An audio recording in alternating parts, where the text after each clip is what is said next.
Welcome to episode 11 of the Non-Fund Gerbils podcast. I'm Luke. And I am George. And today we are joined by Jesse of Bullionix. Jesse has created something really cool, and the idea of collateralizing NFTs with something such as gold has got us really excited. Unfortunately, we had a couple of technical problems, so there are a few 2-second gaps in the first half. Hopefully you can forgive me those and enjoy this great conversation. Welcome to the Non-Fund Gerbils podcast, the show about digitally scarce gerbils, non-fungible assets, and the growing decentralized economy.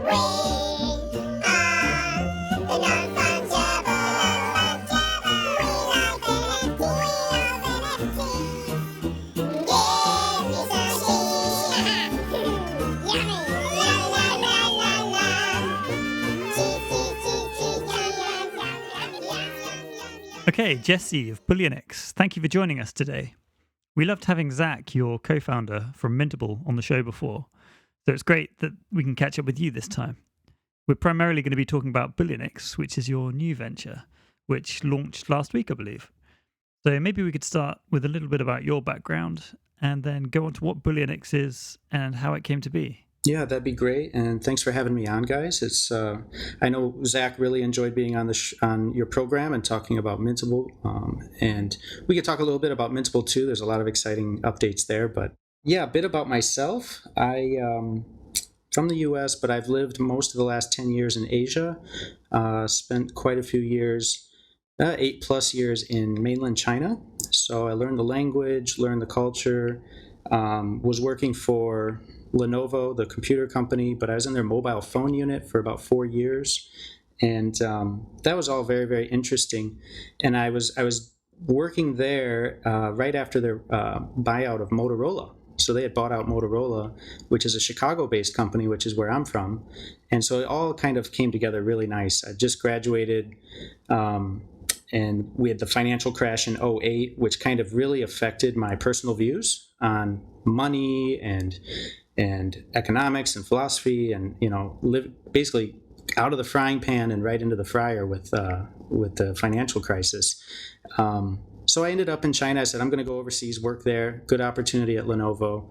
And I also ended up taking night classes at a master's program in Xiamen, China, at their law school, and studying Chinese civil and commercial law. And somewhere along the way, in the middle of that program, I really got the Bitcoin bug, and very different than what we're all dealing with today, and the reason we're all stuck in various places doing these calls. But yeah, I got the Bitcoin bug, and ended up dedicating my thesis to researching regulations globally, and especially in China, around cryptocurrencies and digital assets. And so that was kind of my starting point, was more from the academic side. And in the meantime, I was still working at Lenovo. Of course, I ended up starting to trade some cryptocurrencies, getting very interested in that side. Ethereum came out, and that's when I really got excited, this idea of programmable money or smart contracts. And that just opened up a whole nother layer of fascinating things to look into. And So from there, it was 2017. I was in a unique position because I was in China, and the market was really taking off with the ICOs and everything. And there were a lot of interesting projects at the time. In retrospect, a lot of those turned out to be nothing. But at the time, when you're in the middle of it, there's a lot of exciting possibilities, and of course, you're busy trying to sift through them and find the legit cases and the good I'm sure you guys went through it as well. Like very, very. Yeah. How many white papers did we read in 2017? So I was reading the white papers and also translating them into Chinese on certain cases, or working with, in my case, a number of American companies that were looking to do roadshows through Asia, whether it was China and Southeast Asian countries. And it got me an opportunity to do something where I was in a position to leave Lenovo right around the time they were closing their mobile phone factory anyway. So it was really good timing. And dedicate myself full-time to crypto. So it was really trial by fire, but I don't regret any of it. I ended up meeting a lot of great people and learning a lot along the way. I'm a big believer on working to learn. And that kind of led me on a wild chase to some of the most interesting parts of crypto, which for me was definitely the DAOs, decentralized autonomous organizations, and and NFTs, non-fungible tokens. So those two areas just really stood out to me as two of the most exciting areas. And so the way DAOs got on my radar was, I was there for the first DAO, the one that crashed and really ended up splitting the Ethereum network and all that drama. But the DAO that really got me was Digix. Digix DAO was one of the first ICOs on the Ethereum platform. I think it was the very first. And so I followed that project from the very beginning, got a lot of DGD governance tokens, and they had a very interesting two-token system where DGD was the governance token and DGX was the product, which is the stable coin, the gold-backed stable coin. 1 DGX equals 1 gram of gold. So I was involved in the Digix DAO from a very early stage, and when the DAO finally came online, they had a nice dashboard and interaction with the blockchain. We ended up being one of the very first day one proposals on there, and it really was something that I'd spent months and months thinking about what to propose, because the only mandate of that DAO was to promote the adoption of DGX. And so, there's nothing wrong with it, but I would see a lot of things about, well, give me some funds and I'm going to go on a roadshow, or I'm going to promote a conference or hold some meetups. And I'm totally fine with that. That's great. But I've thought, in my unique position and my experience here and my network, why not try to do something more? And so I racked my brain for a long time, and the launch date of the DAO was a couple weeks away. And that's when it hit me, literally after a conversation with my wife one night about my DGX holdings. And she just made an offhand comment, and sometimes that's all it takes, right, to really get the inspiration. We were talking about my DGX, and she had visited my house in the US the summer before, and I'd shown her my coin collection. And she just made an observation that the two have a very stark difference. The coin collection in real life had stories behind each piece. We spent an hour going through the pieces, and this is a Mark Twain memorabilia piece that there's only X amount printed. It was for an anniversary of a key event, those kind of coins. And then with my DGX, it was a very short conversation. It was like any other stable coin. This is the balance, and it was just a balance. And so it kind of hit me at that time when I was getting ready for Digix DAO. I was also very, very involved with Mintable, still am. But Mintable is the first no-code solution for anyone to make an NFT. I believe you guys have minted quite a bit on Mintable and well aware of what the platform can do. And so I was kind of at this crossroads. I was like, oh, wait a minute.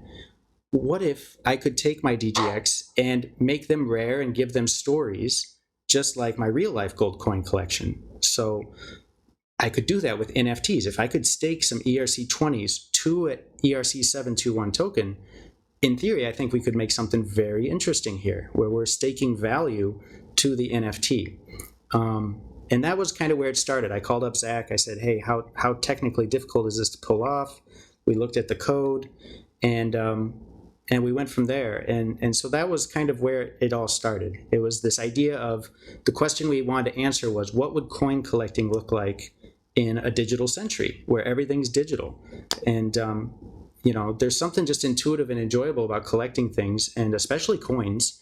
And I don't think it's going away, but I thought it could probably transform a bit, and NFTs and blockchain could play a huge part in that. And if we were able to stake some value to them, then they would truly be holders of that gold or any asset we wanted. And maybe we could replicate that whole experience in a digital way. So that's where Bullionix came from, and that was the inception of it. Yeah, that's when I looked at it at first, it made sense very quickly that you can have your gold collection and you can signal it in the same way that you signal your NFTs in a very easy way as well. You can publicly say, I was here in early and I've got this much gold staked against this really, really scarce coin. Yeah, it's very interesting. So you launched last week. How's it going so far? What's been the process of getting there and getting the coins designed and getting them out there? Wow. Well, it's been, for sure, we're very happy with the launch. It's been an exciting week. We've had a lot of, our inboxes have exploded with lots of curiosity and interest and words of encouragement. And so I think we're on the right track for sure. And the journey to get to this week was, we could write books about it. It was a process. And what happened after I'd had that initial conversation with Zach was this process of making a proposal for Digix DAO, and we did that, and it was the most, I believe it still has the most upvotes, the most support of any Digix DAO proposal. The proposal made total sense, and it was proposed as a two-part deal because when the Digix DAO first went live, no proposal could go over, I believe, 100 Ethereum, or there was a limit to how much you could ask for. And so we made it two parts. The first part would fund the smart contract builds. And they ended up being pretty tricky smart contracts because the DGX tokens themselves have a few extra pieces that most ERC20s don't. For example, there's a demurrage fee because you have to store gold. There's a fee for gold. Now, Digix pays that demurrage fee up till today. But at some point, there's a code in that contract that if they wanted to, they could pass on the demurrage fees to the holders of the DGX, which at first seems like not very fun, but actually makes a lot of sense because it's the same thing in real life, that there has to be somebody to pay for that storage. And it's very minimal, but when you think about staking your DGX to an NFT that could last forever, you have to take all that math into consideration and make sure you get it right. So we had a lot to cover there, and that was the first few months, was just figuring out and communicating with the Digix team to get access to all the info we needed and getting that smart contract right. By the time we did that, the Digix DAO actually started to unwind. This was last December, and it's a very, you could do a whole case study on the Digix DAO from the rise to the fall of it. But Digix, the company, is very stable, and the DGX token is still, growing and everything's there. But the DAO itself had a lot of community management hiccups along the way, and it got to a point where they actually had a vote and decided to just unwind the whole community. So we caught ourselves in a very difficult position where we were halfway into building this really exciting product for a community that was disintegrating before our eyes. And so that was an extremely tricky situation to be in. And, we couldn't go on to the second proposal, which would have funded the building of the DApp. So I had a decision to make. I said, well, the smart contracts are very close to finished. We're going to make another proposal. The Digix DAO is actually unwinding itself as we speak. So what do we do? So, I know a few good developers that I've met along the way in this journey, and really good friends of mine, and we got it done. They said they'd step up, and they believed in the project, Coder Dan and a couple others, and so we set out and we committed to build this no matter what. And so that's what I'd say since last December has been. We've just been building this out on the front end, on top of those smart contracts, and getting it done. And you're right, there's a lot of moving parts to it because there's the DApp, which we were obsessed with getting the UX right. Then there's the designs of the coins. And when it came to Bullionix and replicating this idea of digital coin collecting, we knew a few things. We knew that we had to have value staked to the NFT. That's our unique proposition. We also knew that, when you look at a Bitcoin, the old saying, there's two sides to every coin. Well, when you look at a Bitcoin, what is the other side of that coin? I never know, and it always drove me nuts. So we knew that this coin had to be three-dimensional. We want a 3D actual coin that you could flip over, manipulate, zoom in on, examine very fine details, because that's what I do with my real coins, right? There's little scuffs, there's different levels of shine on the gold, and I want to get those details. So if it's not high resolution and three-dimensional and beautiful, then I'm probably not going to be doing it justice. And the third one is it has to be tangible. It needs to be put in the palm of my hand. So we were also extremely obsessed with figuring out a way to get it user-friendly on mobile. So a lot of the dApps today, you got to get a mobile MetaMask, or you got to get some sort of wallet that integrates, and a lot of people never get there. They get the MetaMask or they get the wallet installed on their desktop, but they never make it over to their mobile phone. Along the way that I think are very innovative and really the first of their kind, where, for example, you go to Bullionix and you mint your NFTs on the desktop and you make your account. And then that account is linked to your MetaMask wallets. Well, then when you go over and you use Google Auth to log in, just like traditional, regular, user-friendly internet. And then once you go over to your mobile phone and you log in, you want to show your buddies at a party, assuming we all get let out, and log in, and without any Web3 connection, your display case will still pop up and show what that wallet has inside. So those are the kind of things we were obsessed with from a user experience point of view. And I think we pulled it off pretty well given the circumstances. And that's where we are today. So we've launched, you've got 3D display case, and we've got a team of designers that are really excellent and are putting out amazing stuff that, we go through draft after draft, probably put, I don't know, countless hours into each coin before it's released. Can people design their own coins? Currently not at the moment, but is that something that you want to get to? Yeah, and I bet that sounds interesting to you, George, because that's like that's something that comes to your mind. So the more we get asked that, the more we realize that is something that we probably need to prioritize. Initially, here we're kind of seeing ourselves more as it's curation, but it's also just because these are such high resolution, detailed 3D objects, it's not quite as easy for us to just say, okay, upload your image and stake some gold to it.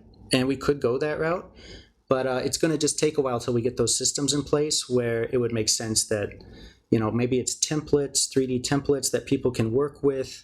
It's just a matter of building those tools. I guess there might also be a stepping stone to getting together a kind of, a group of artists that I guess a little bit like Super Rare in the sense that those group of artists are curated, but you could get 4 or 5 people who are interested and sort of get them up to speed before going wider.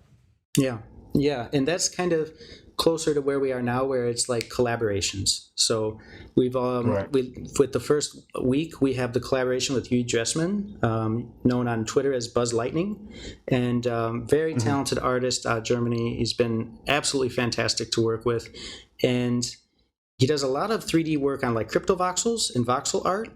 But the file types we use are GLB, and they're a little different than voxels in that they're just a different animal. So the way we've collaborated is he makes high resolution artwork, shares it with me, I share it with my design partner, and we go through draft after draft until there's something that we're all excited about and ready to put out. But yeah, it's hard to scale that. It's not necessary right now because we're a small community. So I think step by step, we'd love to open it up to more creators, and we're also getting more interest from the type of artists that are already doing 3D, art all the time. So those guys don't need my help. They can put out some amazing stuff with us anytime. Well, as you open that up, definitely keep us on that list, because a gold-backed gerbil is something that I think would be quite exciting. Yes, it would be, and I definitely do like that's really true for anyone who gets excited about this and sees the idea of a value staked NFT as something they'd like to have. There are a lot of those type of, not just artists, but like projects that could use them to share with their communities. So the one we have right now is Rocket NFT from Alex Mesmej, and he's been an early supporter and really excited about the project. And his Rocket NFT project is all about using NFTs as collateral for loans.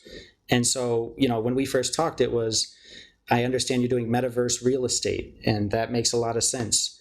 Wouldn't something with a hard asset like gold also make sense as a good collateral? And he was like, yeah, of course, that makes a lot of sense. So next thing we knew, we were designing some beautiful Rocket NFT collectibles. So, yeah. So you guys are doing exactly the opposite to him, I suppose, because he's doing NFTs as collateral, and then you're doing collateral as NFTs. So it's great that you're working together. Right. It's a weird matchup in that way. That's a good point. But I guess the idea is eventually we'd like to do some, because every NFT has different weights. So one of the things that's on chain is the weight of the token. And when I say weight, we like to use like gold terms from the real world and then merge them with the blockchain. So if one DGX is 1 gram and we say it's a 3 gram collectible Bullionix item, then that's 3 DGX staked to it. So we're talking about maybe something with a little more weight to it. So if you could get a couple $1,000s staked to one NFT, that's something that somebody could take to Alex and to Rocket NFT and maybe get a loan against. And he would be happy to accept that as collateral. So yeah, it's pretty interesting. We just got to get some heavier NFTs here. It's an extraordinary thought, that really. I guess one of my questions would be: are you seeing a kind of delta between the value of the NFT and the value of gold staked behind it, in the sense, by creating artwork and an NFT, you're effectively adding value over and above the gold? Is that something that you're seeing? Yes, that's something I expect, and I'm starting to see, but it's so early that I think it's going to take a while for the market to map out exactly what that delta is. But we do totally expect that it should mirror what we see in the real world, where basically DGX is your spot price of gold. And then you go to any coin shop, then the rare and more collectible items inside that shop have premiums on top of that spot price. So we totally expect it to be the same way. And one of the things we wanted to make very easy from the beginning is, going back to this UX, is our display case. When you once you mint one, then you get access to the 3D file, which is very important. Other people don't see that. So if people listening to this go to bullionix.io right now, they're just going to see the 2D representation of the coin. But once you own it, then it's 3D, it's yours, it's in your hand. But then there's 4 buttons along the bottom that are quite like I kind of think of Game Boy when we designed it. Very intuitive and simple. And one of those buttons says sell and sends you straight to OpenSea. So it's very easy integration into OpenSea. And so if you're minting these as what we like to call goldsmiths, if you're a goldsmith and you mint these before anybody else, and they're quite rare, then you can kind of corner a market on one, and you got them at close to spot, and then you can resell on the secondary markets and see what the market would value that at. So we want to make it very easy for the goldsmiths to push those coins out into the wild open market. Yeah, I guess if you're wanting to buy gold anyway, and you're wanting if you're wanting DGX, it makes sense to go and get one of these coins instead, because there's the potential for it to go to a higher value, and even if it doesn't, then it's still worth the base value that you minted it for. I can't see why they wouldn't sell out straight away. Yeah, I think maybe part of the timing of our market launch was a bit difficult, because the market was a bit down at the end of March when we were really ramping up.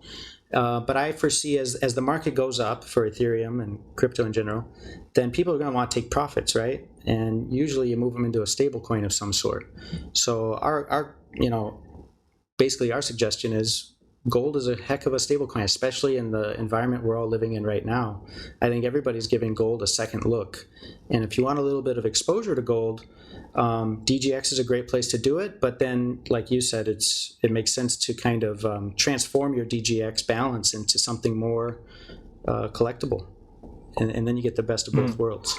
Talk us through a bit about scarcity, and how are there different levels to scarcity in the sense that each coin has a particular run of additions, I suppose? Is that something, or is it to do with different coins have different weights? Tell us a bit about how a sort of a user understands scarcity in the Bullionix world. Right.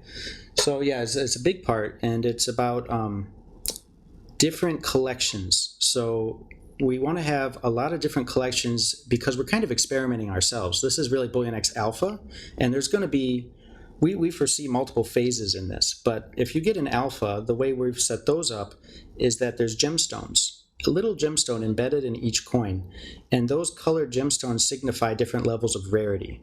So if you see an emerald, a green gemstone embedded in your coin, then it's we didn't want to rip off super rare, but there's really no better way to express that, right? A one of one piece. So a green gemstone is just ultra rare. It's a super rare one of one coin. There's only one of them on the blockchain.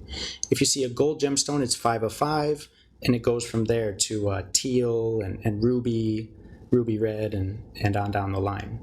And can I select for those beforehand? Like if I want to buy, can I find a green one to buy like off the bat, or is it something that I find out after I've purchased it? Yeah, going into it. So right on the shop page, we actually highlight that emerald just below the name of the item. So it's right out front. Okay, cool. And lets you know how many are remaining and the weight of the coin.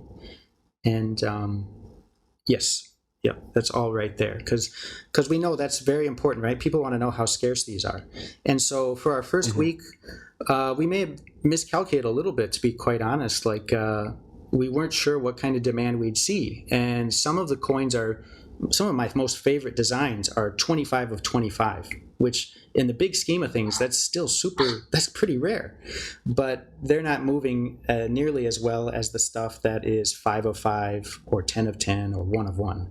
Those tend to appeal more because the buying pressure just isn't quite there yet in the community size. So, but I think in the big picture, those will also, go as the demand moves up. If I buy a 1 of 5, and what's the process of redeeming the Digix from that? Can I sell it at any time? And if I sell it, does that coin then get burnt? Is it off the market forever? And then does everyone else's become more rare? Okay, yeah, great. So if you are the goldsmith, you mint a 1 of 5 piece. Then the next question is, what's the weight of the coin? Because that's the part that you'll be able to redeem by burning the NFT. So if it's a pretty common weight is 3 grams, which a gram today is about just over $50 US. So that's $150 worth of gold that you have staked to this 3-gram NFT. And if we go back to your display case and those Game Boy buttons along the bottom, you had your OpenSea sell button. If you push that, you're not burning the NFT. It's simply moving on to OpenSea and becoming available for sale. And then there's the last button, which is a bunch of red flames. And if you push that, the right nomenclature is to burn your NFT, right? But we're a gold product, so we call it melt. You want to melt your gold. So if you decide to melt your NFT, you'd push that button, and instead of selling it, you're just melting it. It's gone forever. There's one less of that, dragon coin or whatever it may be in the market, and you get your staked 3 DGX back. Nice. That's just going to increase rarity as you go on over time, isn't it? As people, if they don't have a buyer on OpenSea, then they can just melt it down, and everyone else's becomes more scarce, which I like. That's a great mechanic. Yep, that's it. So it's kind of a win-win. The ones who want to keep holding it, it just gets more rare, and then if you want your gold back, there's no problem with that. Do you have any sort of mechanism whereby if there's a fault with the contract where everyone just instantly gets their DGX sent to them? So, okay, the contract's very interesting. The only way at me as like a owner of the contract, there's no way for me to go in and arbitrarily start handing out the DGX that have been staked. Because when they get staked, they go into the smart contract, and then that NFT is literally the access key to withdraw those staked DGX. So it's a very foolproof, very sturdy design in that there's really no other mechanism to withdraw those other than the NFT itself. The only part that I can withdraw is the minting fee. So there's the 3 grams that are staked, but when you go to mint it, it may say it's 3 grams plus 0.5 or 1 gram for the minting fee, and that is the purchase price. That's what you're paying for the design, for the artist, for Bullionix, for everything. And that part goes into a separate area, and that part can of course be withdrawn because that's the profits, that's the revenue. But that's what supports the project. But those other the 3 main ones that are staked to the NFT, there's absolutely no way I can touch those or anybody else. And have you, what sort of auditing have you gone through? So the auditing is, we started with Gitcoin and just going everywhere on Gitcoin. And we had the guys at Digix take a look through all the contracts. And it's pretty much, there could be bugs, but the way it's designed structurally, it's basically, there's no bug that's going to modify the actual way it's designed, where it's like, no, those are just sitting over there and it's hardwire programmed. The only way you get those DGX out is via these NFTs. But what we have done is make it completely open source. And if you go to the bottom of our webpage at bullionix.io, you'll just click the contract. You can see the whole contract laid out. And we actually hope, more people can go and build on top of these smart contracts and create more gold staked dApps and games. because what we really want to see in phase 2 and phase 3 is a gold economy. One of the things that really grabbed me early as an insight was that, love Digix and DGX, and the idea of they have a lot of partnerships with the name's evading me, but some of these credit card crypto type plays, point of sale type projects, and they integrate with them. So you can buy your cup of coffee with DGX Gold. And I think that's great. There's nothing against it. But to me, the insight was gold makes so much more sense in the digital economy as a sale inside these metaverses and these digital worlds and these games than it does trying to take digital gold and move it back to the brick and mortar world. So so everything's open source. It's all wide open. Hope that's where we see a lot more potential for gold to thrive. Talk us a little bit through the trust in the system. So clearly, you have to trust, your smart contracts to some degree, but also it's built on top of Digix, so there's trust there. Tell us a bit about Digix and the strength of Digix, because obviously, if you want these things to last for a very long time, potentially as collectors like to do, it's built upon systems that one needs to trust. Talk us through that a bit.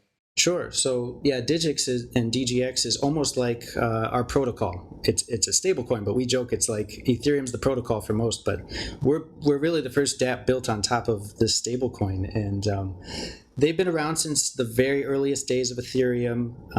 I've lived here in Singapore 2 years. Digix is also a Singapore-based company. So it's interesting. I was very interested in Digix before I moved to Singapore. And so when I got here, the first thing I did was do my due diligence on the company and meet them. And turns out their CEO is also the head of the Ethereum Singapore meetup for the whole country.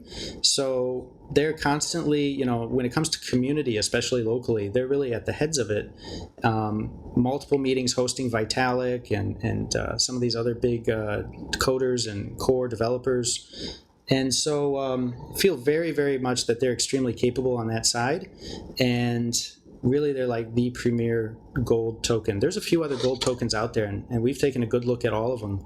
But most of them are either not directed at the day-to-day user. For example, the smallest token you can get from like Novum is I believe an ounce. So that's $1,000+ Whereas these are just 1 gram tokens. It's much more consumer friendly, like I say, it's a 5-year-old project and pretty well established.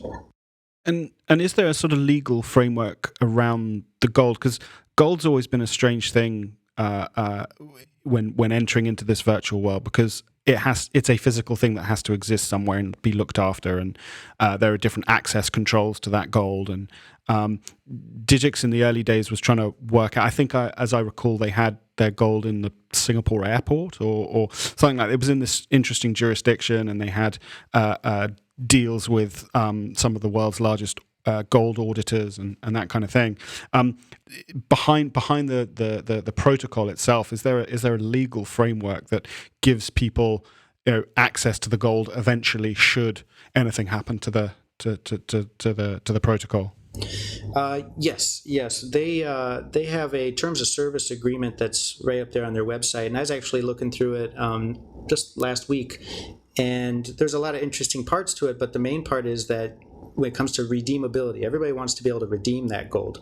And I think it's kind of a two-part thing. You can redeem the gold, but it's difficult because you have to show up. They won't mail it to you. There's a risk there, right? And so you have to have someone in person in Singapore come to the vault. It's at the same vault the Singapore Central Bank uses, the same insurance, all that good stuff. So it's there. It's 100 gram minimum. So that's 101 DGX. 100 grams withdrawn, and 1 DGX is the fee to withdraw. And that's kind of the structure of how that works, and it's all right there in the terms. But I think that really doesn't happen very often. I think it's more there as an assurance that if you want to, that option is there. The great majority of people want to use it for payment services or integrations as a stable coin to take profits. And clearly they have a business model that helps them continue to exist in terms of fees and stuff within the Digix system. Yeah, and very well venture backed. I think. What's the name? Some of the biggest names in like Global Brain and a few others are some of their backing. So Yeah, I mean, I certainly their DAO was well backed. They had a truly obscene sum of ether, but that comes from being the first ICO. It was also my first ICO as well, like you. But it's good to know that they're fairly strong and secure, even without the DAO. yeah, definitely. And that DAO, it was bittersweet how it unwound because never want to see a community unwind like that. But the way it did, I mean, at least it wasn't you had to put your DGD in to burn those DGD, and then you got an equal allocation of whatever was left in that Ethereum pool from the ICO. And so I thought that was the silver lining, was at least it unwound in a peaceful and fairly transparent way. And yeah, and I guess that it went 360, in the sense that it started, it got big, it did stuff, and then came all the way back round. I guess it sets a precedent, and all the experiments that have happened on Ethereum since those very early days, it all adds to the sort of understanding that we have of how these systems work and how to make them better. Absolutely. Yep. It's definitely it makes for a good case study. And I think, there's so many new DAOs that have come out since just the last year, especially, right? So it's very exciting, and I hate to even, give too much away, but the long-term play for Bullionix, it would be quite ironic if we're able to get there. The idea is that eventually, Bullionix should open itself up and decentralize. And so the decision-making and the mints and all those important aspects should be decentralized. So we were kind of born from Digix DAO, which is kind of gone now into the ether, but it would be kind of interesting if we go full circle in that sense, and Bullionix DAO is able to launch after the fact. So that kind of brings me to like where we are in our phases. So right now, this is kind of, it doesn't do it justice to say it's a proof of concept, but we are proving that a value staked NFT makes sense. People want to have a certain value and stableness linked to their collectibles, and it works out completely on chain. But then the next phase of that is you want those coins to lead to something and to do something besides just be a collectible and just hold your gold. And that's where voting rights and access to revenue generated from the Bullionix game that we're looking at building, that all kind of comes back to a DAO and governance. And so we're looking at a phase 2 that could be really exciting. And admittedly, right now, we're so product focused that we're totally in phase 1, and our heads are completely focused on that. But there is a phase 2 a few months from now that we'd really be excited to talk more about. And I guess a quick hint at what that kind of game would look like is imagine something like Pool Together or some of these lottery-type games where everybody pools, they put their stake in, and then there's a treasure hunt, right? Gold goes to treasure. So we're working on an idea. The next phase would be a treasure hunt where basically it's like a competition. And if you're the best, you're going to come out with more gold than you started with. And this is basically where we can go with value staked NFTs. So that's kind of the next phase, and Bullionix DAO could be a big part of that. Yeah, that sounds very cool. I guess one of the things is the more story you can imbue into Bullionix, as not only as an entity but also each coin, a coin that found itself in a game in crypto voxels, which people turned up to and won that. You're adding story to that particular item, but also you're adding story to the wider entity itself. And so I guess the way to build value into the business is, like you say, in many ways, is to think of really interesting and ways that people can get hold of them, to sort of almost build a sort of folklore around it, and that will add to people's interest in owning them. That's exactly. I love the word folklore. That's really what we're trying to do, is like a modern folklore. So if you look at our very first collection is called Guardians, and those were dragons. The idea was dragons guard gold, and we want to build on those characters. What they actually are characters for a narrative, and you'll see these characters reoccur over time. But right now, all you see is each one in the metadata has their description, right?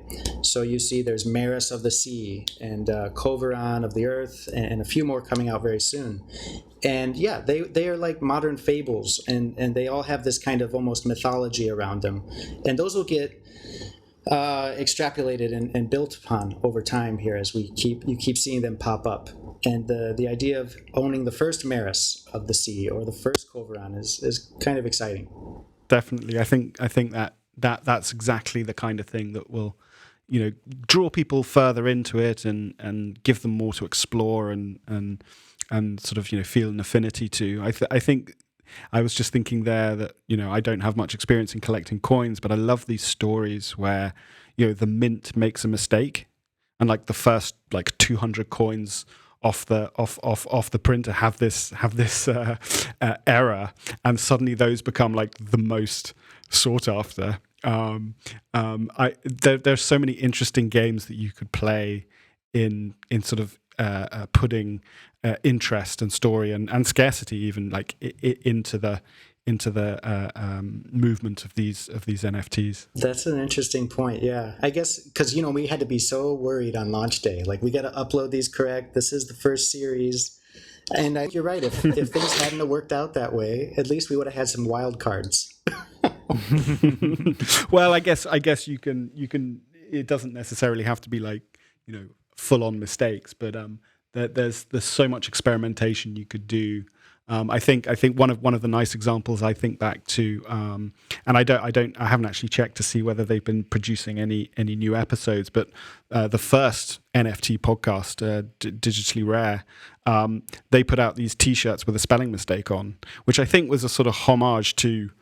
It was a sort of nod of the head to this sense of mistake and how a mistake can turn into something valuable. I think they did actually spell it wrong in one of on their website or something like that, and so.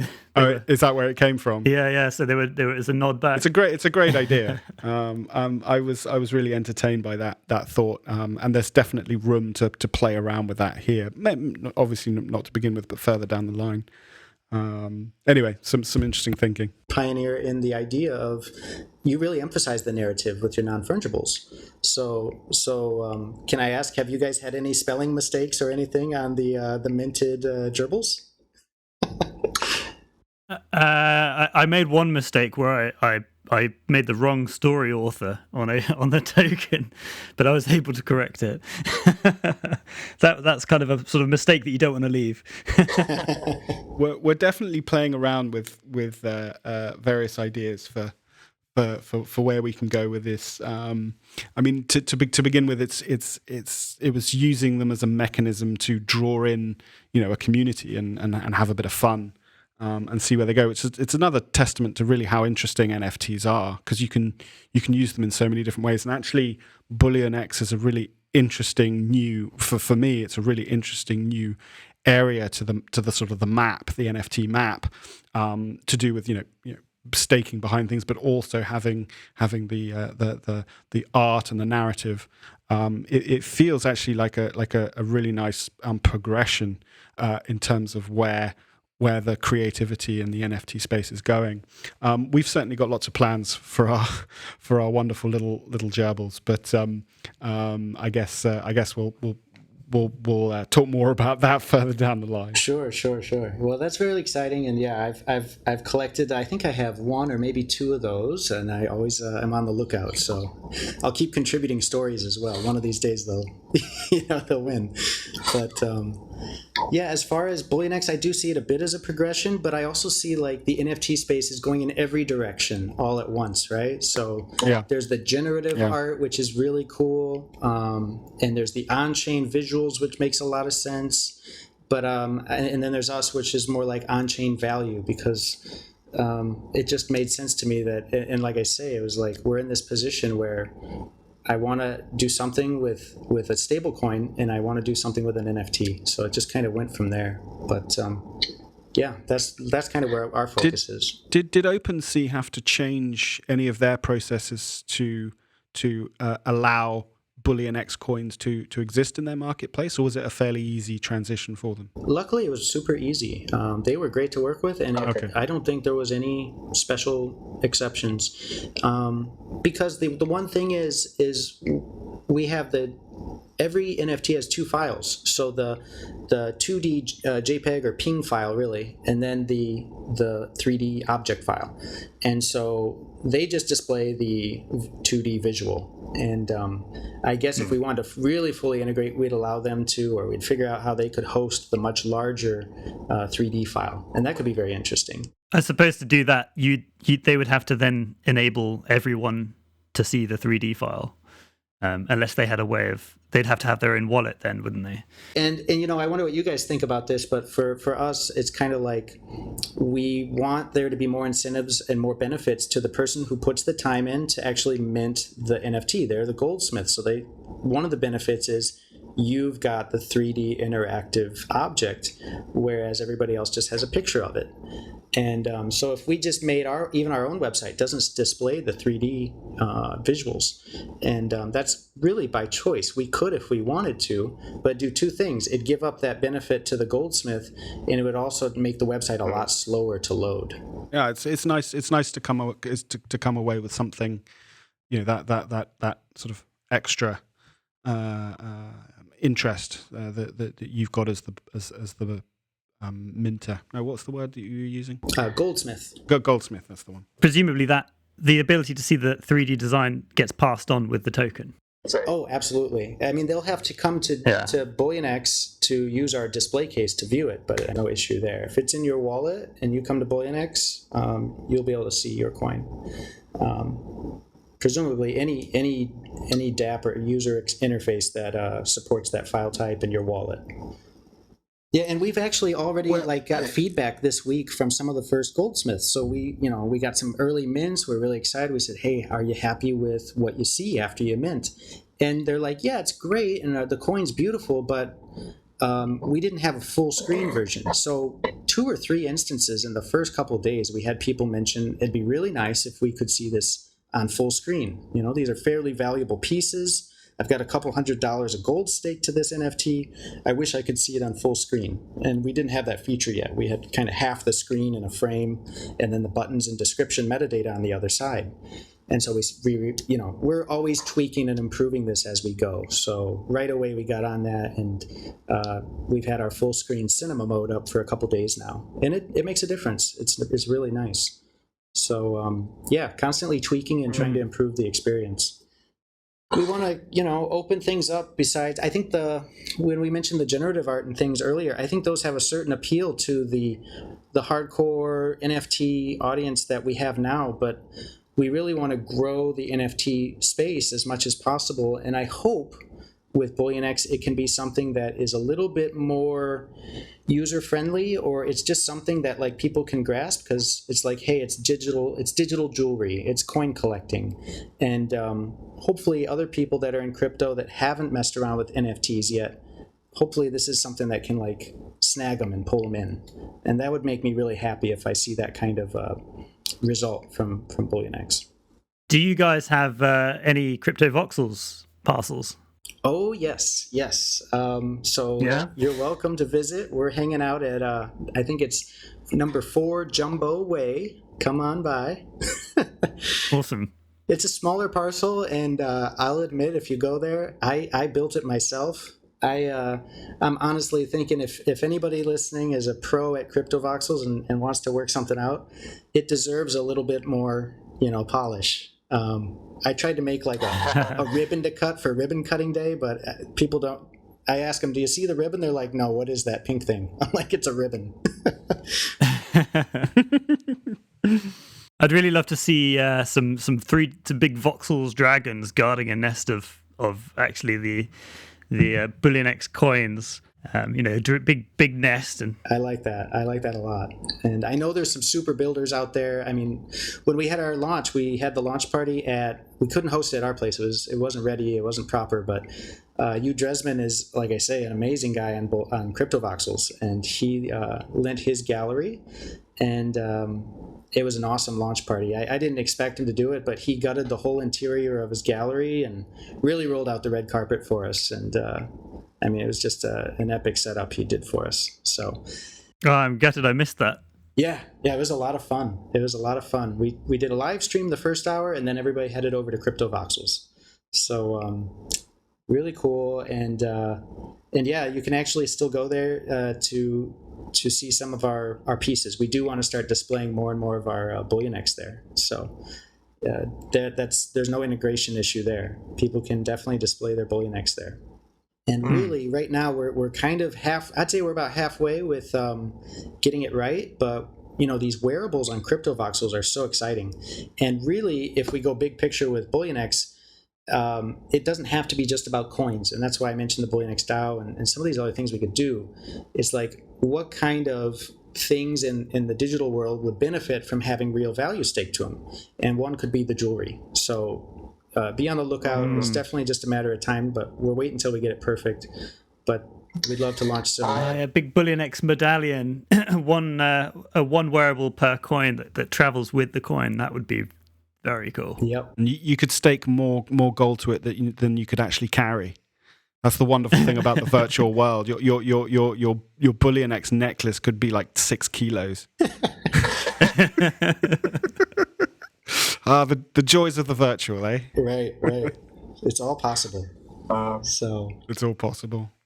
Well, just our biggest challenge is like scope. It's like we're a small team, and so it's like we have to do things bit by bit, and we're self-funded, we're community funded. So really, when I mentioned the molds have a price, that's really the only income that comes in, and that's the way we fund the next phase. So Digix DAO helped us bootstrap and kick off, but from there, it's really just me and the community and where we can go from here. So I have to be very particular about what makes sense and what the community wants next. And CryptoVoxels is just doing a great job, and they're building out and growing so fast. I think Origin City just sold out today. Yeah, it's exciting. Yeah. So we totally see like there's a demand there, a natural match. And how's it going on the other front, which is Mintable, which I think you're very close to launching version 2. That's right. Yeah. So hands are very full. Mintable is coming along super well. And I know we haven't said a whole lot lately about what we're working on, but it's coming along nice. And it's basically taking everything that Mintable was, where you could go and you could mint your NFTs. But when we get done with this new version, you're going to be able to also, it's kind of like Bullionix in the sense of having value directly linked to your NFTs. So you can think about it that way. And Zach's just head down, building away on that. And, I help manage everything else outside of the building side. But it's really exciting. I'd say we're probably next 30 days, next even few weeks, we'll start announcing a lot more about where Mintable's going. And I think it's going to be stuff that everybody can appreciate. And again, it's a kind of play that hopefully grows the NFT space to make it accessible to people that aren't necessarily interested or involved yet. And I think that's just one of the most important things people can do right now if they're in a position to do it, is create things that can grow the margins. I'm not saying we'll get grandma and Facebook to start minting NFTs yet, but we can start pushing it out. And that's one of the reasons, we did the Google Auth and made some, it wasn't like the crypto Puritan way to go sometimes, but it just felt like this helps people get to where they want to go in a way they're familiar with. Every time I think that I guess what's coming with the new features of Mintable 2.0, another little seed gets thrown out there and it completely changes and throws out my old ideas. So now I'm just completely confused. I wish I could say more, but I'd have to get permission from Zach. Yeah. I thought I had a clear idea after we had Zach on. I thought, I know exactly what they're doing. No, I don't know. I don't think I did at all. Yeah, but soon enough, I can promise you that. It's very much, we're near the finish line now. So that's the exciting part. Great. Well, looking forward to it. Yeah. The finish line is always really just the starting line, right? It's about letting people know what we're doing and why it matters and how it can be, fun is always the word. We might overuse it, but we want it to be fun. And if it's fun, then like George said, if there's a good narrative and there's like actual value at stake here, then I think it's a very interesting proposition, and a lot of people might hop on board. Absolutely. So, Jesse, do you have a favorite NFT of yours? Oh my gosh, a favorite. There's so many different kinds, but I should probably say something that's been minted on Mintable. There's been so many great mints on Mintable. But right now, I mean, personally, I just looked at, I don't even know the name of it. It just came out literally days ago. What's the Pixel Chain? I'm going to be spending a little bit of time checking that out. And that's another one where it's on-chain stored value. And I think it's somehow related to the team at Avastars. So I'm going to be looking into that more. It's definitely piquing my curiosity. And that's probably, the one that's occupying my mind lately. And other than that, my favorite is my own parcel in CryptoVoxels, right? CryptoVoxels and also Sandbox. I'm very curious about what Sandbox can do. I feel like they're trying to kind of achieve the same thing, but maybe coming at it from a different way. So I picked up a parcel or two there, and we'll see what we can do. I see they have like a lot of pre-programmed animations and things, so it gives a lot of freedom to the creator. And I don't know, I'm kind of this middle, I went to a liberal arts college to study business. It doesn't make any sense. But I've always been that kind of way, like right down the middle of, I'm left-handed, I've got my creative side, and then I've also got I want to do entrepreneurial work. So these kind of playgrounds, just the metaverses are really exciting for where it can go and what it can evolve into. So yeah, I think it's very exciting. And I think maybe Bullionix has a very interesting role to play with them at the right time when we get there. George, do you have anything to add? No, it's just been fascinating to listen to the explanation of the project. I'm really excited by it. It's definitely we have like a kind of FOMO thing, right? Where you see something and you think it's already beginning to do the things it needs to do to get me to start thinking about how I'm going to get hold of some. So the FOMO is strong with you. Jesse, so that's good. So I'm gonna go ahead and dig a little deeper. Yeah, definitely come back on and later on and tell us how it's all gone.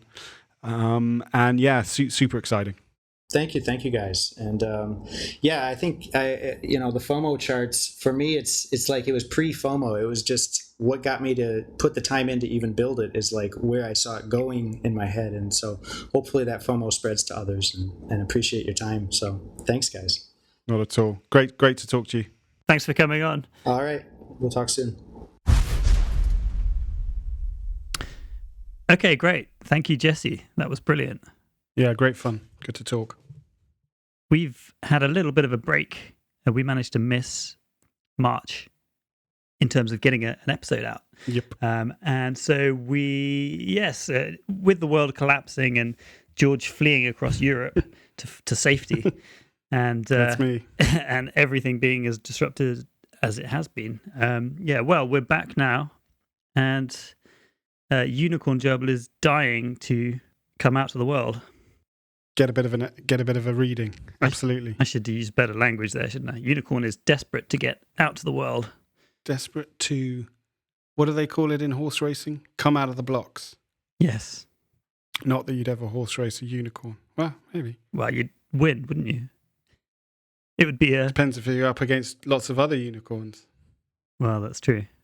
There's only one unicorn though, isn't there? I think they call this a tangent. Is this a tangent? I think it's a tangent. Yeah, okay. Okay, so let's how do you feel about that? Should we go from the top again? Yeah, let's preface this with this was actually a really difficult one to choose because there were many good potential possibilities, and we really struggled to come up with which was going to be the best image based on the story. So in the end, we passed it over to our artist and said, look, here are the options. What can you do with each of them? Which is going to be the best? And she just nailed it straight away. She went, that one. Got to do that. That's one. The one. Yeah. Yeah, it was it was great to see it all fit into place so nicely. Yeah. So she's had the greatest freedom on this one because we've said, great, go for it. And yeah, she's done a great job. But we had some good runners up. Yeah. Shall I go ahead and kick off with a few? Yeah. So, Golden Cross. This is Jesse. Jesse, thank you for giving us a response to Unicorn Gerbil. Here we go.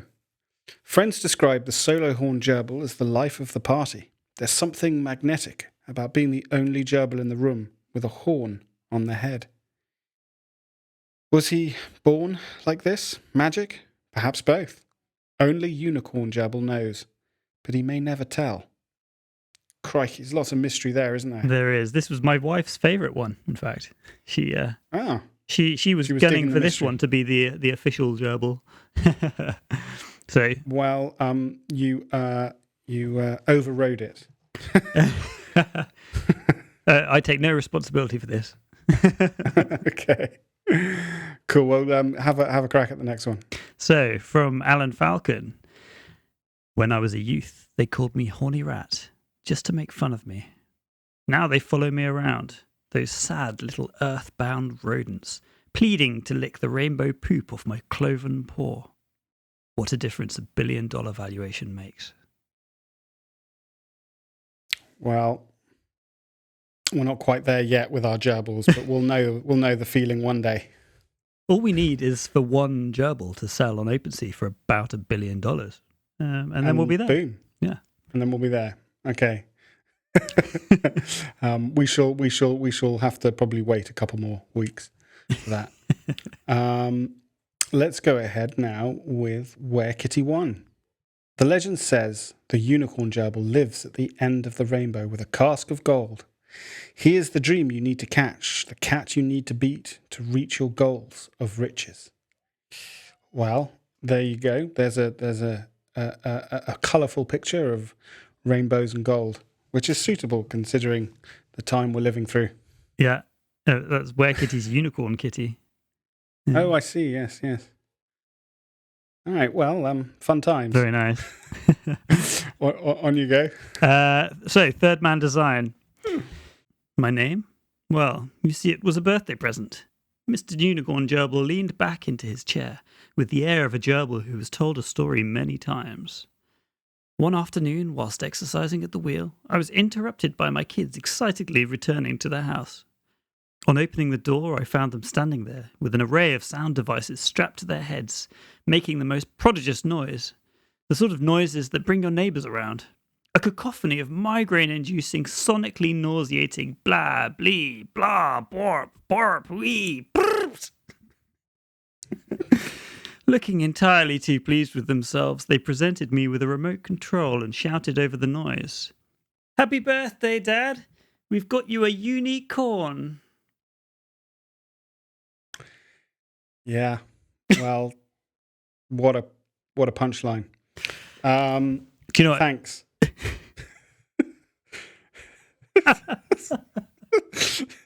we do love a good punchline. A unique horn. A unique horn. Yeah. A unicorn. Yes. Good. So, outside of box thinking. Definitely well and truly outside the box. And thank you at the Flaz for this stunning example. Okay. Unicorn Gerbil just wanted to be happy. He used to be an ordinary gerbil until he spent his life savings on the operation that promised everything. A little horn grafted onto his little gerbil skull. Waking from the surgery and looking into the mirror for the first time, he knew that finally he was something. Happiness at last. The other single-horned animals talked to him now, accepted him at first. Now they laugh and they mock like before. It's okay, though. He has a plan. Saving up again, he'll become a unicorn gerbil with wings, and then he'll be happy. Oh, it's such a tragic story. It is a bit. But it's okay. You know, if he keeps adding, you know, bits and pieces here and there, you know, he'll fit in. On to our winner. Okay. Okay. Our winner. At Technico Art. Well done. You have become an author enshrined on the Ethereum blockchain. Unicorn Gerbil was the last of the majestic unicorns to bring light, love, and crypto adoption into the world. Unicorn Gerbil stays hidden in the majestic forests and uses its unicorn power to ward off scam coins in the crypto space and teach everyone about NFTs and their value. I mean, it's a great message. It's a message of love and hope and scam coins. What more could you want? Yes. Our artists went for the most wholesome of the entries, I think. A message of hope. A message of hope in in darkness. Yes. I mean, that's exactly what it is at the moment, isn't it?